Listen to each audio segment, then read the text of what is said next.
Good morning, everyone. This is Jason Dean coming at you again for another live YouTube Film Fanatic video. Coming at you from the Film Fanatic headquarters. Hope everyone's doing good. It is Tuesday at 10 o'clock. Or I should say 11 o'clock. Not that it really matters. So, yeah, again, I want to thank everybody uh, for the support and checking out these videos. Each day the numbers are climbing with the subscribers, so that's been really really awesome. And more and more people have been commenting on a lot of these videos I've been posting. It's super cool. And again, I'm always super fired up that most of the videos that seem to get the most coverage on this channel are the more obscure films that I cover, the more underground films. And that's my favorite thing about the channel is like bringing a lot of these movies that were totally obscure, maybe even to a degree forgotten about forever. uh, Maybe for what it's worth, bringing them to the table, and people who like horror and the darker side of things might check these movies out and really dig them. There was one guy in particular that just recently subscribed to my channel. Very very cool guy. He was talking about how he watches a lot of the videos, and he's been kind of making lists and checking out a lot of the movies I've been talking about, and that he really loves his channel because you know it's that same thing where he's getting exposed to a lot of obscure films that he never had seen before. So that's awesome, and that's why I do it. That's the main thing. And I love doing the interview segments. The interview segments are it's definitely my favorite part of this whole channel and the whole setup, and it's super fun. I want to keep doing that. Maybe at some point with interview segments, I want to maybe it will be more of a get on a consistent kind of basis of where I'll do them fairly regularly. I've been doing more of them, and obviously with doing those videos for where they're like kind of in-person videos, the logistics are a little bit more involved as far as doing like scheduling, all those kinds of things. But it's something I'm trying to do more and more of. I have plenty of other ideas for some future shows, but I really love, that's my favorite thing about the channel. So I want to keep doing that, and at some point do it at a more frequent you know at a more frequent pace. I usually do them. I don't know. I usually do like one or two a month, maybe one a month. It's kind of what it's been, or maybe even every other month. So we'll see. I get things more lined up and get things going. That would be sweet.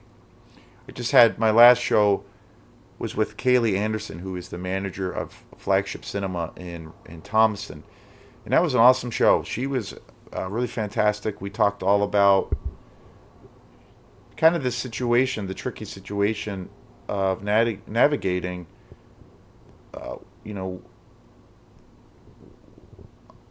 you know, trying to run a movie theater and trying to keep keep the doors open on for people who love the movie going experience, along with all of the streaming platforms that are available now. And there's so many, it's hard to believe how many there are. It seems like every other week there's another company popping up to compete with Netflix, who kind of started this whole thing. So the whole show that we did was just about how you navigate through all of that, with the box office returns, concession stands, what they sell, how they and how they're able to adjust to that market, and also with a lot of newer films that are being released, where they're being released in the theater, but then also they're also available at the same time streaming. So that's a whole nother dynamic, and it seems to be a thing where that's happening more and more. So we'll see where that goes. But it's definitely a dilemma. It's a conundrum.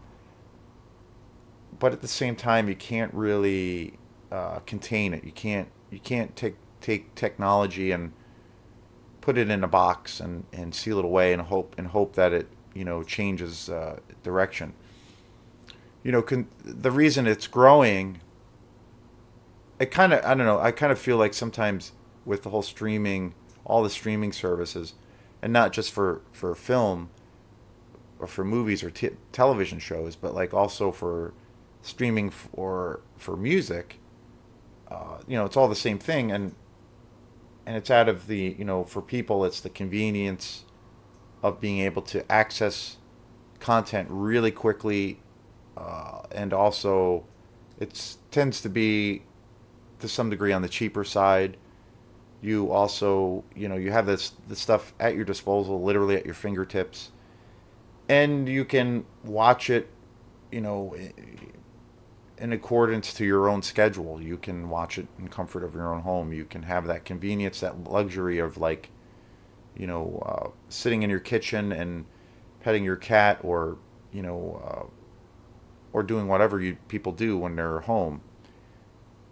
And the other factor, one of the big things she brought up, that Kaylee brought up, the one of the big allures of that is like a lot of people who have kids, they can have things in their queue, or like their Netflix account or whatever else that they use, Disney Plus, but they can have these things, you know, formulated to fit their lifestyle, in a domestic setting, being at their home, and they have kids running around, they have all these distractions, but they can like adjust that.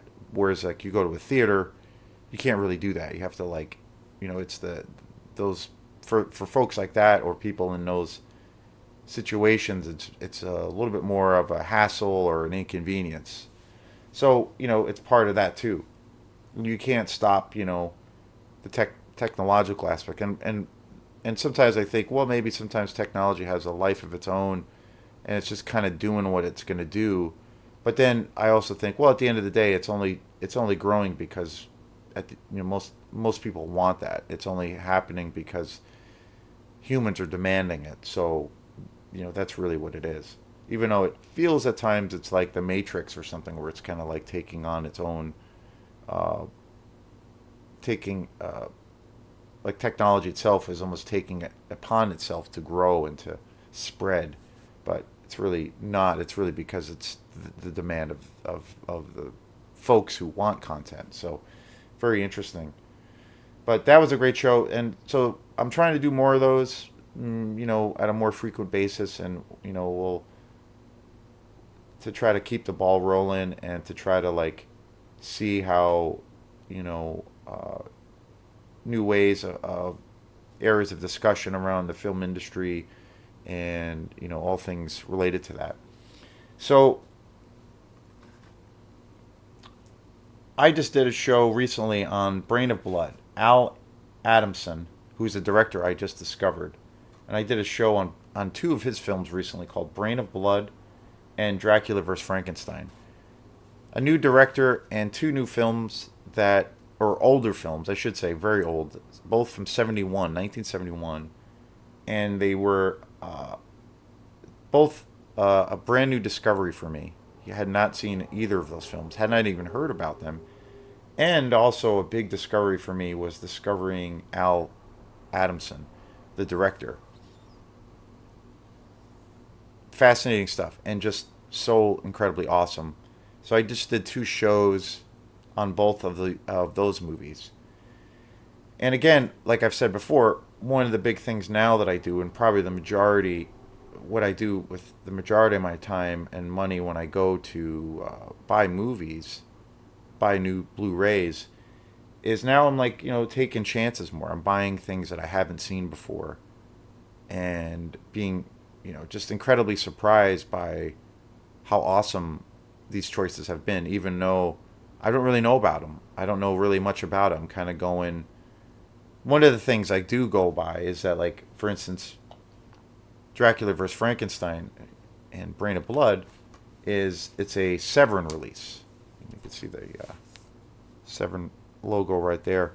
And so I've become really familiar with one of the things that helps me making, with helps me making, I think, pretty good decisions, is I'm going by, especially when it comes to buying movies I have never seen, is I go by a lot of the companies that are putting out these movies.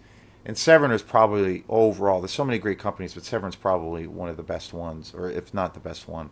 So a lot of the times that will help me make my decision, like, because pretty much across the board, everything I've seen and everything I've bought from Severin and movies I've heard about are just top notch, like just killer movies. So pr- pretty,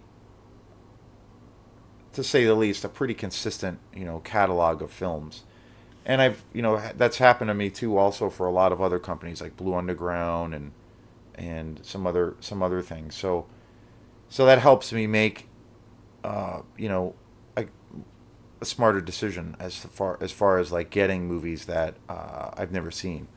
And today's show is about another movie, also from one of my favorite labels of all time, Mondo Macabra, which is just crazy.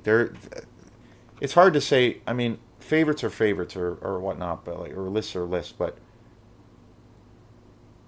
I kind of feel like Severin might be my favorite company right now, just because of the one of the things that I love, or the biggest thing about them that I love, is just their packaging. They tend to be a little bit more expensive, but they give you so much bang for your buck. Like, they just have oodles of special features on each disc. A lot of the times they have bonus discs. They come with maybe more than one film. A lot of the times too, they also come with the soundtrack to that film, and it's just awesome, just totally awesome. This set here that I did this week, Dracula vs Frankenstein and Brain of Blood, is the kind of the example of that. It came with both movies, loaded with special features, just really great documentaries and interviews, super interesting and hilarious. And it also came with the soundtrack, and the soundtrack is just so awesome. And I've been listening to that lately. And it also has on the audio disc, where the sound or the, that accompanies the soundtrack for Dracula vs Frankenstein. It comes with all of the radio ads. So there's all these like great grindhouse exploitation radio ads that are just so freaking cool. And there's actually a few interviews. There's a lot of great interviews with some of the filmmakers on it. I mean, it's just awesome. So yeah, super cool. But Mono Macabra, Blue Underground's another company. I love them. They just knock it out of the park as well. But Mono Macabra really, I feel, takes things to another level in a lot of ways, because they really specialize in like really deeply obscure films in the exploitation world, like stuff I've never heard of, and that's stuff that I don't think many people have seen. And I'm amazed the amount of movies and releases that they put out. It's just crazy. And this is a movie that I picked up, The Laughing Woman. Um, and this movie came out in 1969. It's hard to believe. So Dracula vs Frankenstein and Brain of Blood came out in 71. So this is 69. I mean, just insane. And it's an Italian movie. It's by Piero Scavi. Jeez, I can't pronounce his name. Sorry, I'm terrible with names. Piero Schivazappa. And it stars Dagmar Lassander Philippe Leroy. And again, this is a Mondo Macabro release. It's an Italian movie. One of the awesome things also that I love is I've been buying a lot of foreign films. Mondo Macabro, like most of their films, I have quite a few of their titles, but most of the films that they have are like foreign films. And one of the awesome things about it is that you have the choice of watching the film in the English dubbed version or the original language version, and then you can watch it with English subtitles, or you have other choices, which is so awesome. Because I mean, I love, I one of the hilarious things that I love about, a lot of the grindhouse movies, there's something about watching some of those films in the dubbed American versions that just adds like this, you know, extra layer of just like ridiculousness to the film, and it makes it even more kind of campy. It brings me back to like I often think of this too, like the great uh, TV show that I love so much is Mystery Science Theater, and that show is amazing. But their whole thing was basically all of the movies that they would watch during that show were grindhouse and exploitation movies. All these totally weird, obscure movies that were just terrible, but just kind of amazing. And the whole thing around that show was that they would do all of this like running commentary and kind of make fun of the movie as it went. But I totally love that show. I think it's one of the best shows ever. I want to eventually buy that at some point, get like the seasons because it was on a few years and it's just so awesome. Super hilarious, super funny, super weird. Um, but they always had these grindhouse exploitation movies that they would have on the show that they would kind of make fun of or do these running jokes or like running commentary, and it's just amazing. But a lot of the times that they would do what they would do that they would always show like a lot of foreign films or whatever, a lot of Italian films throughout the years and through their many seasons, but they were always like the dubbed English versions. So it just added this extra layer of campiness and just like just even more of a silly ridiculous factor to it. So I have a place in my heart for watching films love that like that. It's particularly like say the old school, you know, you know, kung fu movies from China. A lot of the old school martial arts movies where they were all like, a lot of those versions are hard to find in their original language, but now you can get them. But a lot of those, we grew up, watching them here in America with the dubbed American versions, and seeing that is just like a joke, and it's hilarious, and it just adds a layer to it.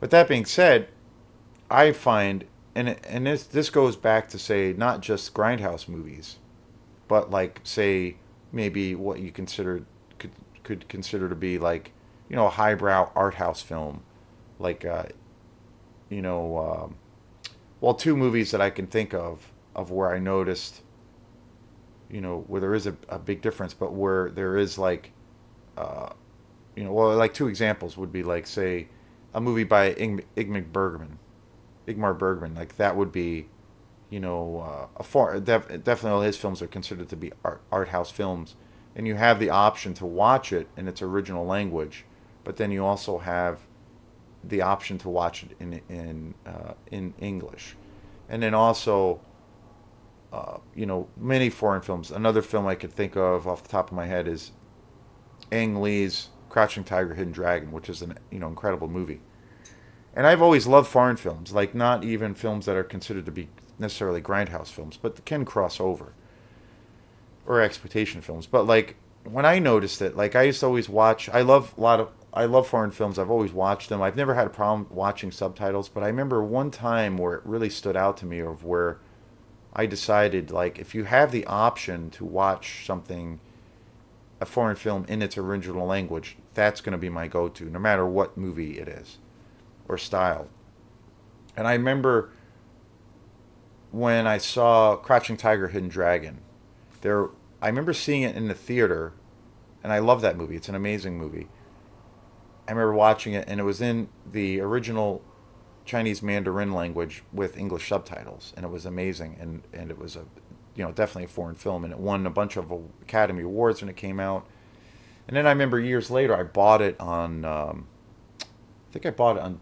Yeah, I bought it on DVD, and it had two versions of it. It had a version of a dubbed version, and then it had a version like the theatrical release in its original language.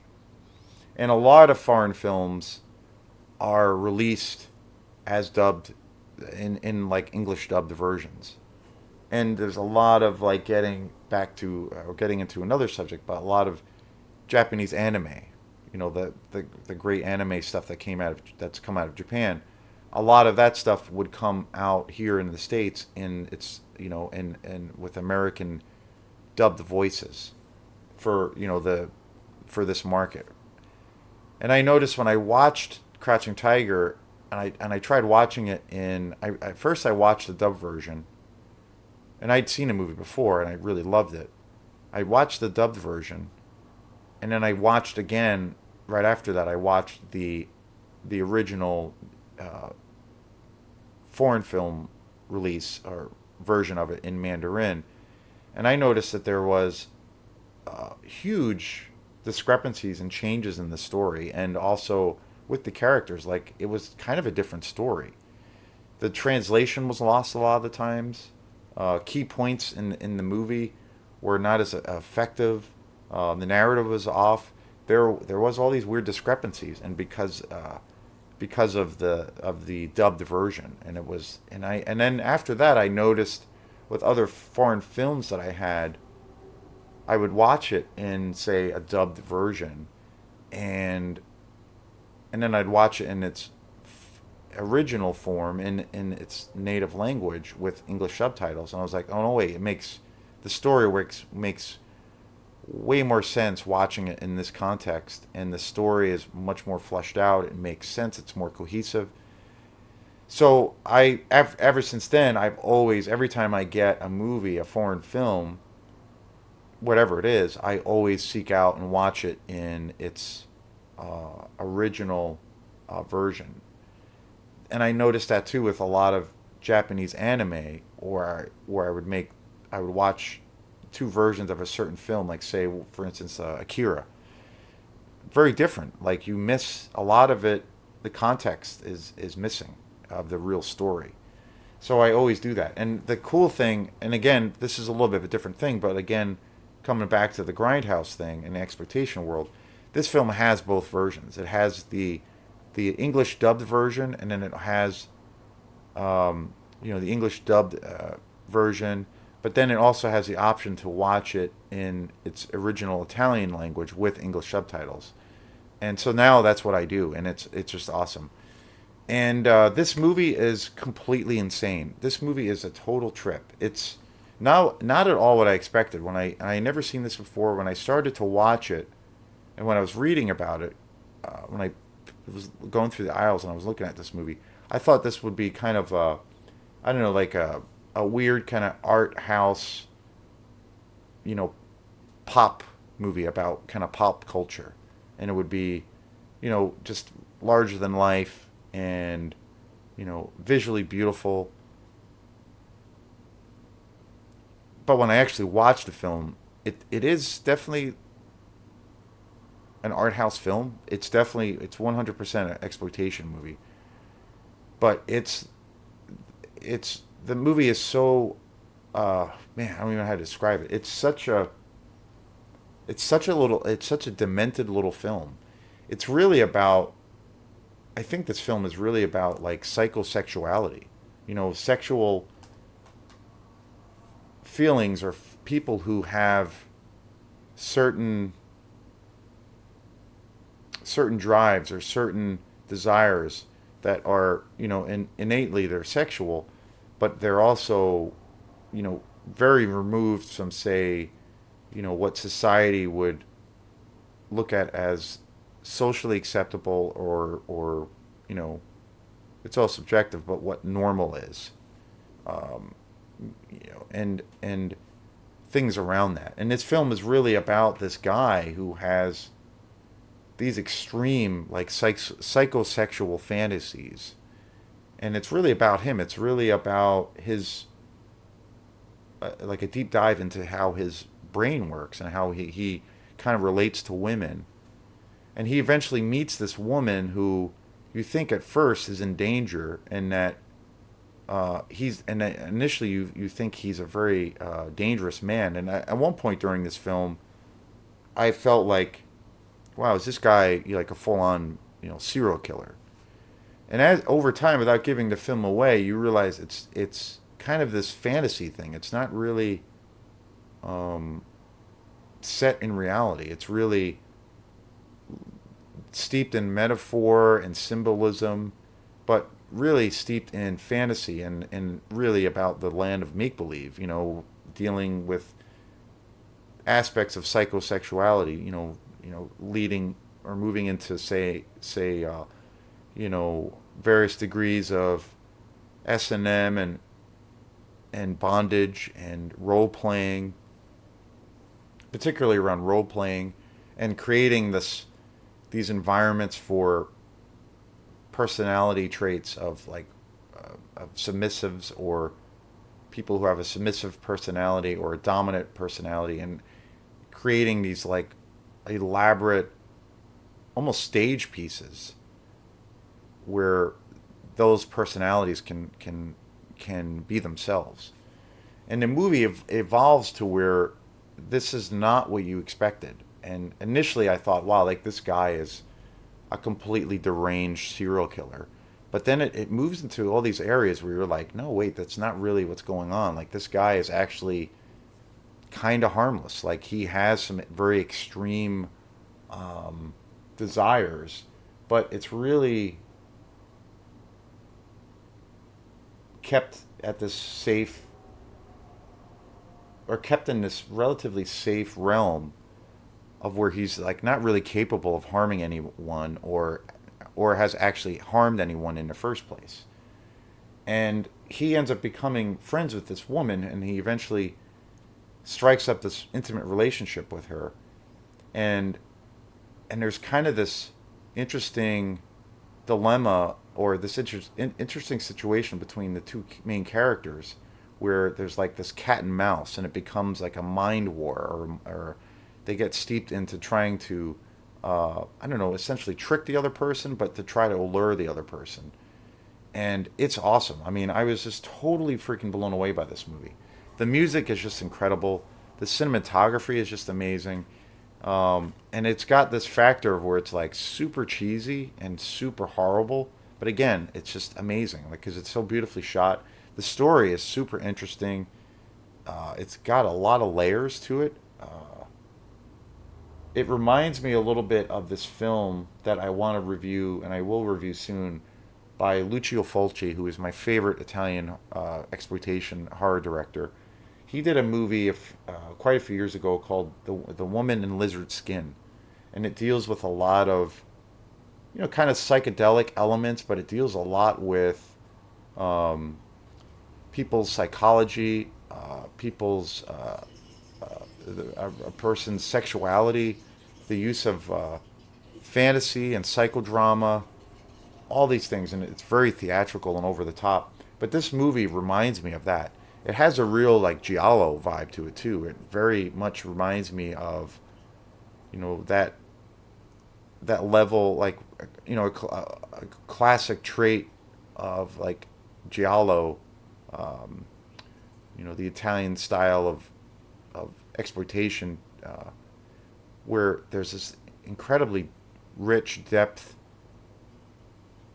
level of suspense, and there's a lot of interesting plot twists within that, and it has like this area where it's really steeped in this like mysterious shroud, and you're never really sure where it's going to go. And for me, like giallo is like really about that. It's about kind of playing with your expectations, but there's all this atmosphere. The lighting is just so magical, but it has this like really incredible level of suspense to it, and that's a real classic trait of giallo. And this is an Italian movie, so this is like a giallo film too. Uh, it doesn't have. I mean, I would say it has some elements of horror, but it's a real deep character study on psychosexuality. I kind of feel like it it really deals with aspects of psychology, and it has a very giallo kind of framework. And the atmosphere is just incredible. The music is just great. I can't believe that this movie came out in 1969. Like it's amazing. There's a lot of complex things that this movie brings to the table. It's a beautifully done movie. The acting is really really good. Um, it's kind of a shocking movie. It's really disturbing, and things kind of level out, and it's interesting how your perception, at least my perception, changed quite a bit of how this movie was. And again, going into it, I did not think this movie was going to be like it was at all. I thought this movie would be a little bit more, I don't know, maybe more silly and a little bit more light. But it's a heavy movie. It's a heavy movie, but it's like It's just awesome. And again, I can't believe that this came out in 1969. Like it's just crazy. Like I often think too, like, wow, like would a movie like this be made today? Like this is crazy. And I literally didn't know anything about this movie. Totally bought it cold, and it's definitely a grindhouse exploitation movie, but it's also pure art house. You know, it has. I think too. There's certain aspects of this film that remind me of some of the work of Franco, uh, just Franco. This the stylized kind of giallo vibe that the framework that this film is kind of set into or set around or set within. It has that kind of Franco vibe to it, particularly in the with aspects of the giallo world, and just amazing. I love this movie. I can't wait to watch it again. Never heard of it. And the other thing too is it's the transfer of this. This is like from film, directly from the negative, transferred digitally to Blu-ray. Uh, it's actually a 4K transfer. So the quality is just ridiculous. Like it's amazing. The quality is amazing. I think that this was like shown in theaters so many years ago, and on probably not great quality, in a great in a very good quality, or in a great quality format, and to see that this was like remastered in 4K digitally, and to see it, and as well as the sound, the film score is just, oh, it's so awesome. The music for this film is just incredible. Yeah, just amazing. This movie just kind of blew me away. Both of these collections, like these three movies, have just like totally blown me away of how great they are, and they're just, and that's the other thing that I love about these grindhouse movies and these weird, obscure exploitation movies. Like they're all like wild and crazy and cheesy and terrible and awful, but yet they're also like disturbing and weird, and they have lots of things to say. The thing that's so awesome is how diverse just these three films are alone, just by themselves. Like how completely different they are from each other, and yet they all kind of fit more or less under the umbrella of exploitation world. And that's one thing I've discovered about diving, since I've been really diving deep into this whole exploitation world, is the area of diversity of different genres and different styles of filmmaking, kind of with all, with that limitation of budget and financing and the quality of actors and all those things that kind of make up what is known as grindhouse. But it's amazing. Like it's amazing what these guys did during this time, this early '60s or late '60s and '70s, in creating these like incredible movies that are just so awesome, and they're totally bizarre, totally weird, and terrible at the same time, but yet they just have this power to them. And this movie is just amazing. I can't wait to watch this again. The Laughing Woman, 1969. Ah, just so awesome. So thanks again. This is Jason Dean. I'm going to be signing off now. So stay tuned for some more shows coming your way. If you like this channel, please like and subscribe to it. Really appreciate the love and support, and we will see you again. Peace.